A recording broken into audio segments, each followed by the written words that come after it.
99 news में आपका स्वागत है और मैं हूं आपके साथ नीतू सिन्हा। 17 सितंबर को प्रधानमंत्री नरेंद्र मोदी के जन्मदिन के अवसर पर भारतीय जनता पार्टी सेवा सप्ताह के रूप में मना रही है, जिसे लेकर भाजपा के नेता और कार्यकर्ता सभी गरीबों को भोजन कराने और मूर्तियों के सफाई करने के साथ कई कार्य करा रहे हैं। आज छात्र नेता विवेक गुप्ता की अगुवाई में धनबाद रेलवे स्टेशन में फुटपाथ पर सोने वालों को खाना भी खिलाया गया। इस दौरान धनबाद विधायक राज सिन्हा और भाजयुमो के प्रदेश अध्यक्ष भी मौजूद थे। विधायक ने कहा कि 14 सितंबर से 20 सितंबर तक हम लोग को सेवा सप्ताह के रूप में मना रहे हैं, जिसमें कई सामाजिक कार्य किए जा रहे हैं। वहीं भाजयुमो के विवेक गुप्ता ने कहा कि मोदी जी के 70वीं जयंती के उपलक्ष्य हम लोग लोगों की सेवा पर जोर दे रहे हैं।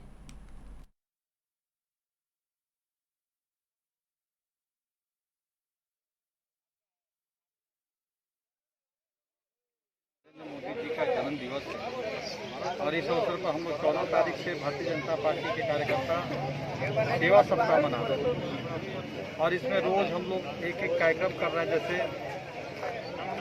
गरीबों को आज हम लोग भोजन करा रहे हैं। यहाँ पर सैकड़ों देख रहे हैं कि असहाय लोग जिनका कोई नहीं है, बिल्कुल रोड पर रह रहे हैं, ऐसे लोगों को और उनके प्रेम से सम्मान के साथ उनको भोजन अच्छा भोजन करा रहे हैं। सवेरे में गांधी ग्राम करकेन पुष्टाश्रम में हम लोगों ने वहाँ बच्चों को पुस्तक, पेंसिल, कॉपी और उनको बच्चों को कुछ खाद्य सामग्री दिया।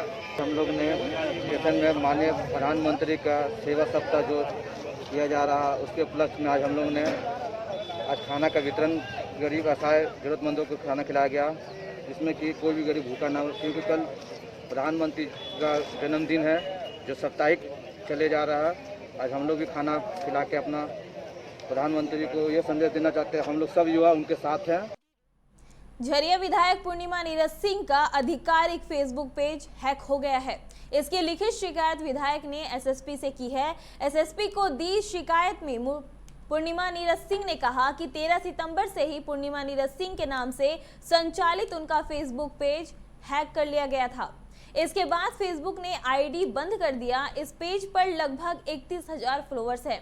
इसके साथ ही कई निजी डेटा भी हैं, इसलिए हैकर्स पर कार्रवाई करते हुए उनका फेसबुक पेज दोबारा एक्टिवेट कराया जाए।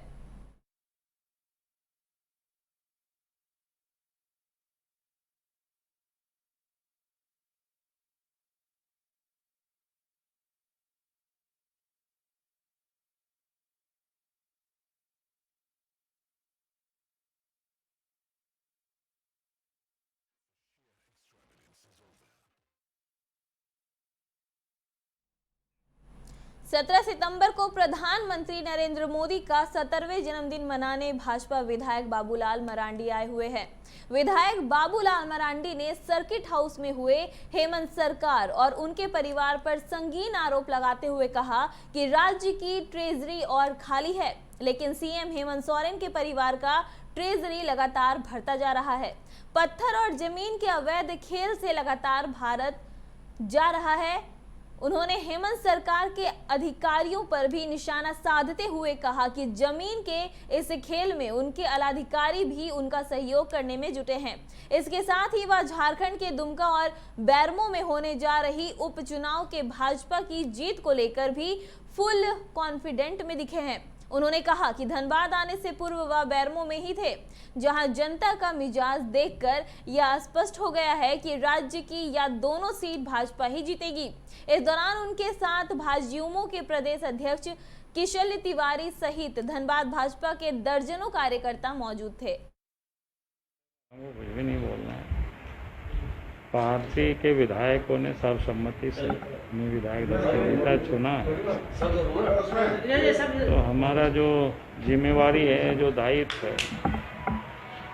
एक नेता होने के नाते स्वराज्य की जनता के प्रति, उसको हम अपने ओर से कोशिश करेंगे, पूरी तरह से निर्वाह करेंगे उसको। और बाकी कुछ हमें उस विषय पर कुछ भी नहीं कहना है। उनको जो मर्जी हो वो करे। राज्य में कहें तो विकास की प्रक्रिया जो है थम सी गई है। कोरोना के नाम पर ट्रेजरी पर होल्ड है, विकास के काम सारे हो रहे हैं और सरकार एकमात्र कोरोना के नहीं, राज्य के ट्रेजरी होल्ड है, लेकिन उनके खुद की ट्रेजरी बिल्कुल खुला है। अभी जितने भी राज्य में राज्य के खजाना में तो पैसा नहीं आ रहा है, लेकिन मुख्यमंत्री के परिवार या उनके ट्रेजरी में अगर थोड़ा झांक के देखें तो मुझे लगता है कि काफ़ी पैसे आ चुके हैं, या वहाँ बिल्कुल दनादन आ रहे हैं। झारखंड हाई कोर्ट ने अलकतरा घोटाले मामले में सजायाफ्ता बिहार के पूर्व मंत्री और राजद नेता इलियास हुसैन को 2 माह के लिए पैरोल की अनुमति दे दी है। वे 2 माह के लिए रिहा होंगे। जस्टिस आनंद सेन की अदालत ने आज यह आदेश दिया है। इलियास की पत्नी के निधन को देखते हुए कोर्ट ने पैरोल की सुविधा प्रदान की है। निजी रिश्तेदार मामले में बेलर होंगे। सीबीआई ने इनकी 5 साल की सजा सुनाई है। कोल इंडिया एवं उसकी अनुषंगी कंपनी अब भूमि अधिग्रहण करने पर नौकरी या नौकरी के बदले नियमित मासिक भत्ता देने का विकल्प तैयार किया है। नई स्कीम के अंतर्गत जहां पहले परिवार में सहमति होने पर किसी एक व्यक्ति को 2 एकड़ जमीन के बदले नौकरी देने का प्रावधान था, अब मासिक भत्ते का भी विकल्प रहेगा जो उन्हें भूमि का कब्जा देने पर मिलेगा। यह प्रावधान जमीन के बदले नौकरी के अतिरिक्त विकल्प के रूप में प्रभावित भू स्वामियों के लिए उपलब्ध रहेगा। यह स्कीम सीसीएल के साथ सभी कोल कंपनियों में लागू होगा। इस स्कीम से सबसे ज्यादा ऐसे परिवारों को फायदा मिलेगा जिनका 2 एकड़ से कम भूमि का अधिग्रहण हुआ हो। जामताड़ा पुलिस लाइन के बैरक में बुधवार सुबह आरक्षी मनोज कुमार पांडे ने आत्महत्या कर लिया। प्लास्टिक की पतली रस्सी को फांसी का फंदा बनाया, फिर फंदे पर लटक गया। आत्महत्या से थोड़ी देर पहले सिपाही ने मोबाइल पर परिवार के साथ बात की थी। घटना की सूचना मिलते ही पुलिस लाइन में सनसनी फैल गई। मुख्यालय DSP Sanjay Kumar police line पहुंचे और मामले की जानकारी ली। मृतक सिपाही के परिजनों को भी घटना की जानकारी दी गई। पूर्व कृषि मंत्री सह सारठ विधायक रणधीर सिंह ने अपनी ही पार्टी के दुमका सांसद सुनील सोरेन पर गुटबाजी का आरोप लगाया है। कांग्रेस विधायक इरफान अंसारी के आवास पर पत्रकार वार्ता में रणधीर सिंह ने सांसद पर भाजपा कार्यकर्ताओं में गुटबाजी कराने का आरोप लगाया है। कहा कि सांसद सारठ विधानसभा क्षेत्र में भी गुटबाजी को हवा दे रहे हैं। इससे कार्यकर्ताओं में आपसी मनमुटाव चरम पर है। उन्होंने कहा कि योजना का श्रेय लेने की जगह सांसद को विकास कार्यों पर ध्यान केंद्रित करना चाहिए। कहा कि सांसद सिलापट्ट में अपना नाम दर्ज करवाने के लिए हाय तौबा नहीं मचाएं। दुमका सांसद सुनील सोरेन ने सारठ विधायक रणधीर सिंह पर पलटवार किया है। पूछा कि पहले यह बताएं कि वह भाजपा के हैं या कांग्रेस के। एक तो प्रोटोकॉल का उल्लंघन करते हैं, उस पर बचकानी हरकत करते हैं। निरसा के गल्फरबाड़ी प्रज्ञा केंद्र में हुई लूट मामले में गल्फरबाड़ी पुलिस ने मामले का उद्भेदन करते हुए 2 लोगों को दबोचा है। सोमवार को 2 नकाबपोश अपराधियों ने गल्फरबाड़ी ओपी क्षेत्र के सॉल्यूशन पॉइंट से नकली बंदूक दिखाकर 2 लैपटॉप व 1 मोबाइल लूट लिए थे। इसके बाद गल्फरबाड़ी पुलिस ने महज 12 से 13 घंटे के अंदर मामले का उद्भेदन करते हुए गिरिडीह के सरिया थाना क्षेत्र से 2 लुटेरे सहदेव शर्मा और उसके साथी विकी शर्मा को गिरफ्तार किया। दोनों ने अपना जुर्म कबूल किया है। निरसा एसडीपीओ विजय कुशवाहा ने बताया कि सॉल्यूशन पॉइंट में दोनों युवक जेरोक्स करने के बहाने दाखिल हुए एवं नकली बंदूक दिखाकर लूटपाट का अंजाम दिया। फॉर्म में भरे गए मोबाइल नंबर की डिटेल से इन दोनों युवकों की पहचान हो पाई है। वही सुबह अपने घर से ही प्लान करके निकले थे नकली पिस्तौल लेकर के कि हम लोग रास्ते में जहां हम लोग को उचित जगह मिलेगा लूटपाट करेंगे। और इन लोग का टारगेट था इसी तरह का सेंटर जहां हम लोग को लैपटॉप और मोबाइल वगैरह मिले। इसी दौरान ये लोग यहाँ पर ही इसको दिखाई दिया कि दुकान में केवल अकेली लड़की है, यहाँ 2 लैपटॉप भी है, मोबाइल वगैरह भी है। तो इनको लगा कि ये जगह ठीक है। फिर इन लोगों ने मास्क पहन के, हेलमेट पहन के और ये नकली पिस्तौल के साथ दुकान में प्रवेश किए और पैन कार्ड को अपडेट कराने के बहाने से वहाँ पर उन्होंने दुकान का जायजा लिया, अपना फार्म वगैरह भी भरा और अपना कागजात भी जमा किया। झरिया पुनर्वास एवं विकास प्राधिकार कार्यालय के समक्ष बुधवार को अग्नि प्रभावित विस्थापितों ने राशि भुगतान की मांग पर प्रदर्शन किया, जिसमें झरिया तथा समीपवर्ती कोलियरी क्षेत्र से विस्थापित होकर बेलगड़िया में बसे विस्थापितों ने कहा कि उपायुक्त एवं विभाग के आदेश के बावजूद विस्थापन राशि का सिर्फ एक किस्त दिया गया है, जबकि प्रशासन वादा किया था कि 1,80,000 रुपए दिए जाएंगे, पर महज 50,000 रुपए का भुगतान हुआ है। इसी बकाये राशि की भुगतान की मांग को लेकर वह लोग कार्यालय के समक्ष अपनी बातों को रखने पहुंचे हैं। जो हम लोग को बोला था कि पैसा देंगे, बेलगड़िया हम लोग को यहाँ जो किया, हाँ भेजा दिया हम लोग को। हाँ, वहाँ कोनो चीज का रोजी रोजगार नहीं है, क्या चीज खाएंगे हम लोग वहाँ बेलगड़िया में? क्या चीज का पैसा लेना है आपको? घर का लिए। घर का? हाँ। पैसा लेने के लिए आए। किस चीज का पैसा? हम लोग जो घर स्थापित हुआ है इस पैसा के लिए। आप लोग झरिया से हैं? जी एनएस लोधना से, कुमार बस्ती। अच्छा करेंगे। कितना पैसा लेना था? 1,80,000 का बात है। डीसी साहब खुद अपना मुंह से बोले हैं, और ये जाके क्या नाम है, रजनी सर, ये खुद बोले हैं ये लोग 1,80,000 रुपया आप लोग को दिया जाएगा, 500 दिन का हाजिरी। उसमें से हम लोग को 50,000 रुपया मिला है मात्र में, एक किस्ती, और हम लोग को पैसा नहीं दिया। क्या बोलते हैं पैसा के लिए? पैसा के लिए अभी तो बोल रहा कि नहीं, अभी नहीं होगा पैसा, अभी तो दूसरा का पैसा देंगे, हम लोग को आप लोग को नहीं होगा, इसलिए हम लोग आए हैं।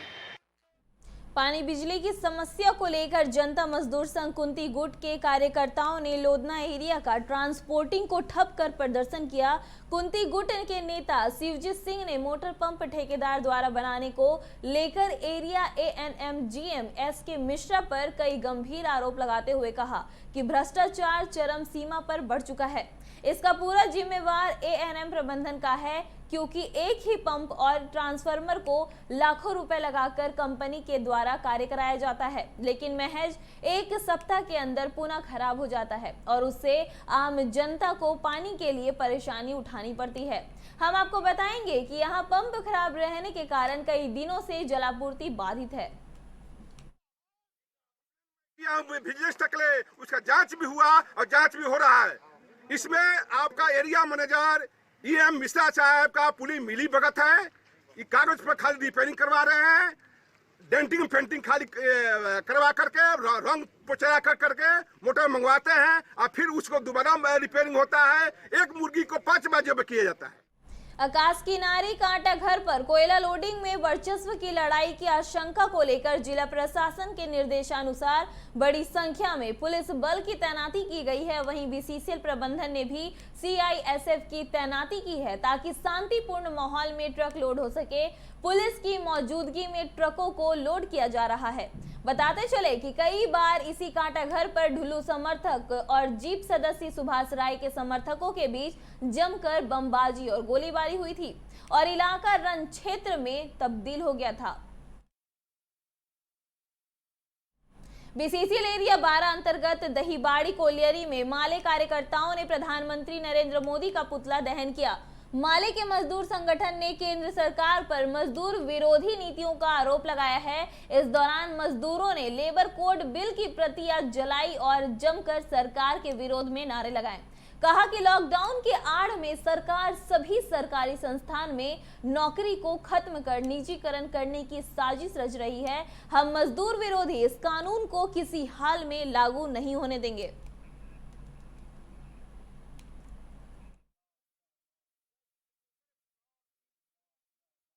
धनबाद के गोल्फ ग्राउंड स्थित विवाह मंडप में कोरोना काल के बाद पहली बार जिला परिषद का बैठक किया गया, जिसमें जिला परिषद के सदस्यों ने कई मुद्दों पर जमकर हंगामा किया। सदस्यों ने कहा कि कई योजनाओं को पास होने के बाद काम धरातल पर नहीं लाया जाता है।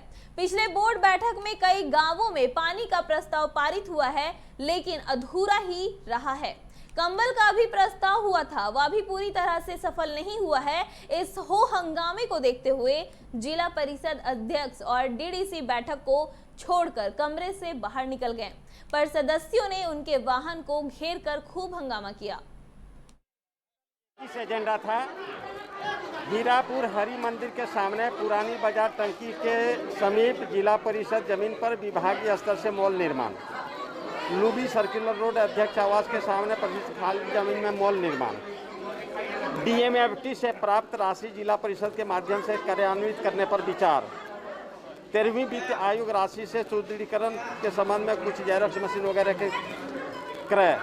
जिला परिषद धनबाद द्वारा कार्यान्वित योजना की प्रशासनिक स्वीकृति, घटनोत्तर स्वीकृति और अन्य। आज जो बोर्ड की बैठक में सीधे जनता से जुड़ा हुआ ही सवाल था, चाहे पानी हो, बिजली हो, स्वास्थ्य हो, शिक्षा हो, जो भी तमाम मुद्दा जनता से जुड़ा हुआ था और बहुत जेन्युइन मुद्दा था। तो यही हम भी मतलब बोलेंगे, यही बोले कि जल्द से जल्द, क्योंकि सामने इन लोग का चुनाव है, बोर्ड के जिला परिषद का चुनाव है और जितना जल्द होगा इस समस्या का समाधान होना चाहिए। विवाद की कोई बात नहीं है, हम लोग चाहते हैं विकास के लिए ही हम अध्यक्ष जी से भी अभी रिक्वेस्ट किए कि अभी 15 दिन के अंदर हो, 10 दिन के अंदर हो, 1 सप्ताह के अंदर हो, आप जितना जल्दी पुराने कामों का इम्प्लीमेंट करा लें और फिर आगे के लिए हम लोग जो नए एजेंडा है उस पर चर्चा करेंगे। अभी आने वाले चुनाव जी बहुत सारा एजेंडा आपसे क्या लगता है तो पूरा हो पाएगा ये चुनाव? प्रयास एक हम लोग उसी प्रयास पे लगे हुए हैं। आज जो हम लोग प्रोसीडिंग बना के लाए हैं, हम लोग अपना नया एजेंडा हम लोग अपने तरफ से बना के लाए हैं। यही कारण है कि हम लोग 15 दिन का इनको टाइम दे रहे हैं, या 15 दिन 20 दिन जितना जल्दी करा लें तो उतना जल्दी फिर हम लोग बोर्ड का बैठक करा के हम लोग जरूर आएंगे। निरसा के ग्यारकुंड प्रखंड के कुमारदुब्बी कालीमंडा टैक्सी स्टैंड के समीप कचरे की सफाई सिलवी बाड़ी के समाज सेवी गुलाम कुरैशी द्वारा करवाया गया। कुरैशी ने बताया कि उन्हें शिकायत मिल रही थी कि टैक्सी स्टैंड के पास कचरे का अंबार लगा है, जिसकी कई दिनों से सफाई नहीं हुई है। बंगाल में कोरोना के 3,227 नए मामले आए और 59 लोगों की मौत भी हुई है। राज्य स्वास्थ्य विभाग द्वारा जारी मेडिकल बुलेटिन के अनुसार राज्य में कुल संक्रमितों का आंकड़ा 2,09,146 हो गया है, जिनमें 23,942 एक्टिव केस है। वहीं पिछले 24 घंटों के दौरान 59 लोगों की मौत के बाद मरने वालों की संख्या बढ़कर 4,062 हो गई है।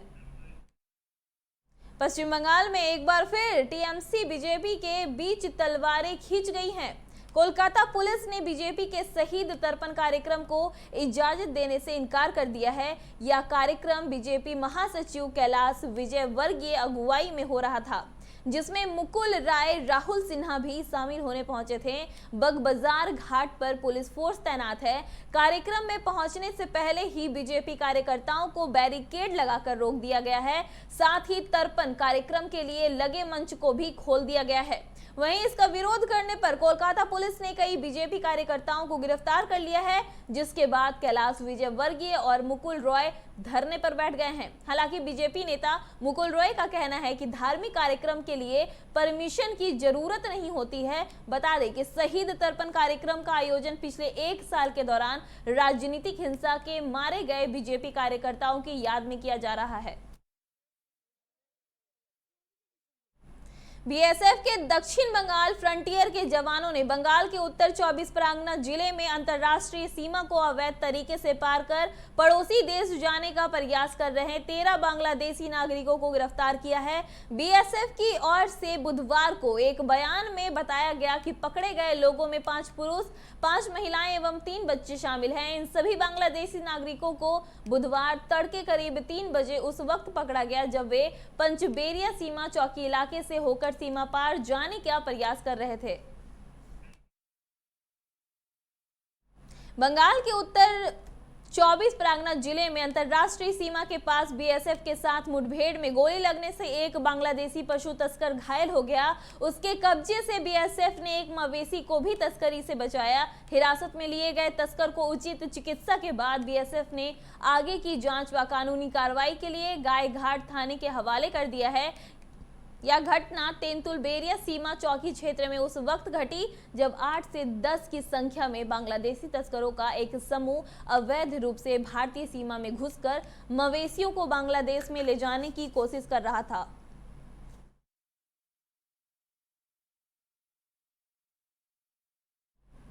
राज्यपाल जगदीप धनखड़ ने आरोप लगाया है कि ममता बनर्जी की सरकार पुलिस प्रशासन का इस्तेमाल अपने लिए बैसाखी की तरह कर रही है। उन्हें एक ट्वीट किया कि जिसमें लिखा है कि अंतर्राष्ट्रीय लोकतंत्र दिवस है। इस मौके पर हमें अब्राहम लिंकन के गेटसबर्ग संभाषण को याद करना चाहिए, जिसमें उन्होंने कहा था कि लोगों की सरकार लोगों के द्वारा चुनी जाती है और लोगों के लिए ही होनी चाहिए। इसे पुलिस के द्वारा नियंत्रित करने की कोशिश गलत है। दुर्गापुर महकमा अस्पताल में एक मरीज की मौत के बाद डॉक्टरों की ओर से दिए गए प्रमाण पत्र को लेकर लापरवाही सामने आई है, जहां मृत व्यक्ति के प्रमाण पत्र पर डॉक्टर ने कोरोना पॉजिटिव लिख दिया है। इस कारण दुर्गापुर के वीर भानपुर शमशान घाट में शव दफनाने नहीं दिया गया। अंत में डॉक्टरों ने अपनी गलती मानी एवं फिर से संशोधित प्रमाण पत्र जारी किया, तब जाकर स्थिति सामान्य हुई। हालांकि शव को रात में दफनाने की बात कही गई है, वहीं अस्पताल प्रबंधन की ओर से मामले की जांच का आश्वासन दिया गया है। पश्चिम बंगाल में महिलाओं के खिलाफ हिंसा से मुकाबले करने के लिए भाजपा की प्रदेश महिला मोर्चा ने महिला को मार्शल आर्ट्स का प्रशिक्षण देने की घोषणा करते हुए आत्मरक्षा के कार्यक्रम उमा की शुरुआत की। प्रदेश भाजपा कार्यालय में आयोजित संवाददाता सम्मेलन में भाजपा की प्रदेश महिला मोर्चा की अध्यक्ष अग्निमित्रा पॉल ने यह बातें कही। उन्होंने कहा कि बांग्ला में महिलाएं सुरक्षित नहीं हैं, प्रत्येक दिन महिलाओं पर अत्याचार हो रहा है। दक्षिण 24 परगना में महिला को गोली मार दी गई, तो कहीं उनके साथ दुष्कर्म कर मार दिया जा रहा है, तो कहीं उन पर अत्याचार हो रहे हैं। लेकिन महिला मुख्यमंत्री होने के बावजूद ममता बनर्जी दोषियों के खिलाफ कोई कार्रवाई नहीं कर रही है। आसनसोल के श्रीपुर में नवनिर्मित गुरुद्वारा भवन में गुरु ग्रंथ साहिब का पाठ शुरू किया गया, जिसमें शिल्पांचल के विभिन्न सिख संस्थाओं ने हिस्सा लिया। आसनसोल के मेयर जितेंद्र तिवारी द्वारा नगर निगम से दी गई 10 लाख की अनुदान राशि से गुरुद्वारा भवन में बनाया गया है, जिसका उद्घाटन होना था, लेकिन मेयर के कोरोना पॉजिटिव होने से आधिकारिक उद्घाटन टाल दिया गया है। लेकिन सारी तैयारियां होने के कारण धार्मिक आयोजन किया गया है। कमेटी की ओर से कहा गया है कि मेयर जितेंद्र तिवारी जब ठीक होकर आएंगे, उद्घाटन तभी होगा। खबरों में फिलहाल इतना ही। बने रहिए 99 न्यूज के साथ। नमस्कार।